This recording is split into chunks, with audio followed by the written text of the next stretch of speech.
ഇത്തവണ പ്രത്യേകതയുള്ളത് ഒരു വലിയ മാറ്റത്തിന് വേണ്ടി രാഷ്ട്രീയത്തിന് അതീതമായി വോട്ട് ചെയ്യുന്ന ജനത, അത് രാഷ്ട്രീയ ബന്ധമുള്ളതും കുലബന്ധം പോലും ഇല്ലാത്തതുമായ പൗരന്മാരുടെ സമൂഹം, വോട്ട് ചെയ്യുന്ന സമൂഹം പുതിയ മനംമാറ്റത്തിന്റെ ദിശയിലാണ്.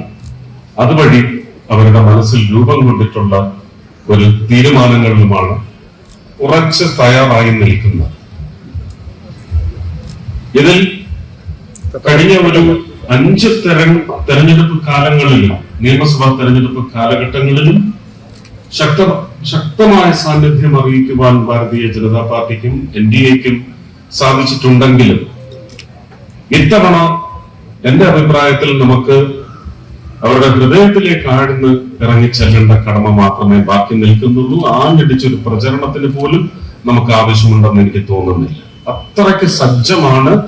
അവരുടെ അത്യാവശ്യകത എന്താണ്, മാറ്റം ആഗ്രഹിക്കുന്നതിന്റെ പശ്ചാത്തലത്തിൽ അവരുടെ അത്യാവശ്യം എന്താണെന്നുള്ളത് അവർ നിശ്ചയിച്ചു കഴിഞ്ഞിരിക്കുന്നു.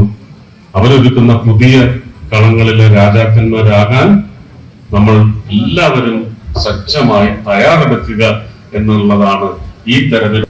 കഴിഞ്ഞ 10 വർഷക്കാലം നിന്നും പറഞ്ഞൊതുക്കി നിർത്തണ്ട.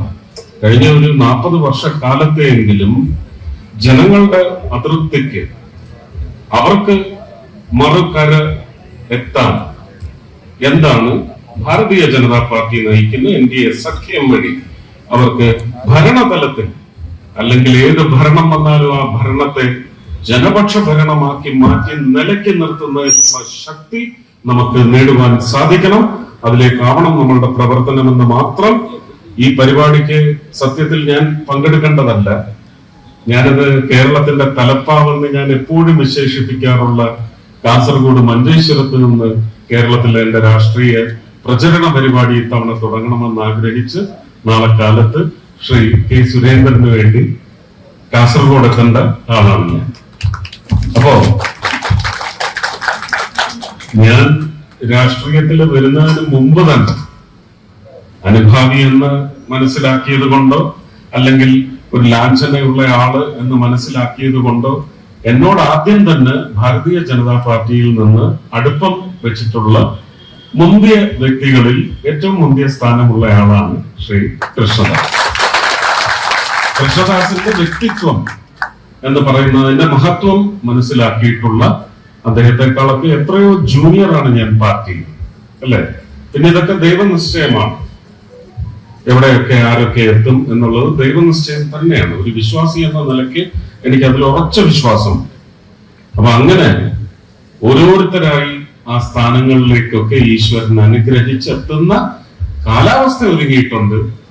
അതിൽ നമുക്ക് പ്രതിഷ്ഠിക്കാൻ കഴിയുന്ന നമ്മുടെ കൂട്ടത്തിലെ മഹത്വം പേറുന്ന വ്യക്തിത്വങ്ങളെ എല്ലാം ജനസമക്ഷം സേവനത്തിനായി സമർപ്പിക്കാനുള്ള ബഹുജനതയുടെ, ബഹുമാനപ്പെട്ട ജനതയുടെ അവസരമാണിത്. അവരെ ഉത്തേജിപ്പിച്ച് കൊണ്ടുവന്നവരെ എല്ലാം തെരഞ്ഞെടുത്ത് വിടണം. സുരേന്ദ്രനും, ശോഭാ സുരേന്ദ്രനും, കൃഷ്ണദാസും, രാജീവ് ചന്ദ്രശേഖറും, ശ്രീ വി മുരളീധരനും, അതുപോലെ തന്നെ യുവരാജ് ഗോകുൽ, സന്ദീപ് വാചസ്പതി, ശങ്കു ടി ദാസ്, ഇവരുടെ എല്ലാം വിഷയങ്ങളില് അപഗ്രഥനവും പഠനവും അത് മനസ്സിലാക്കി ജനങ്ങളിൽ സത്യസന്ധമായി എത്തിക്കുന്നു. ഒരുപക്ഷെ ഒരു ഭരണ നേതൃത്വത്തിലേക്ക് എത്താൻ പറ്റാത്തത് കൊണ്ട് മാത്രം അങ്ങനെ അവരുടെ പല മനസ്സിലാക്കലുകളും ജനങ്ങളെ അറിയിച്ചതിന് പ്രതിവിധി പോലും കണ്ടെത്താൻ പറ്റാത്ത തരത്തിൽ ഒരുപക്ഷെ ഒന്ന് കീഴ്പ്പെട്ടോ അല്ലെങ്കിൽ ഒന്ന് തഴയപ്പെട്ടോ കിടക്കുന്ന അവസ്ഥയിൽ നിന്ന് ഒരു വലിയ സ്ഥാനത്തേക്ക് അവരെ കൊണ്ടുവന്ന് പ്രതിഷ്ഠിച്ച് ഭാരതീയ ജനതാ പാർട്ടിയും NDAയും വഴി ആ ജനങ്ങൾക്ക് ഒരു സേവനം കൃത്യമായി ആത്മാർത്ഥമായി എത്തിക്കുന്നതിന് വേണ്ടിയുള്ള സ്ഥാനങ്ങളിലേക്ക് അവരെയൊക്കെ എത്തിക്കുക എന്ന് പറയുന്നതിന്റെ പശ്ചാത്തലത്തിൽ സ്റ്റാർ ക്യാമ്പയിനറായിട്ട് കേരളത്തിന്റെ അങ്ങോളം ഇങ്ങോളം നടന്ന് ക്യാമ്പയിൻ തുടങ്ങുന്നതിന്റെ പശ്ചാത്തലത്തിൽ നാളെ കാസർഗോഡ് നിന്ന് തുടങ്ങുന്നതിന് മുമ്പ് അത് എനിക്ക് തോന്നുന്നത് ഇതൊരു നിമിത്തമായിരിക്കും. ശ്രീ കൃഷ്ണദാസ് സമയം പോലും പുനഃക്രമീകരിച്ച് എനിക്ക് പിടിക്കാനുള്ള ട്രെയിനിന്റെ സമയത്തിലേക്ക് സൗകര്യപ്പെടുത്തി ഇത് 2:30 വെച്ചത് ഉദ്ഘാടനം ചെയ്യാൻ തീരുമാനിച്ചെങ്കിൽ അദ്ദേഹത്തിന്റെ ഈശ്വരാനുഗ്രഹത്തിലേക്ക് എല്ലാ ദൈവങ്ങളെയും സാക്ഷി നിർത്തി നിങ്ങളുടെ എല്ലാം പ്രാർത്ഥന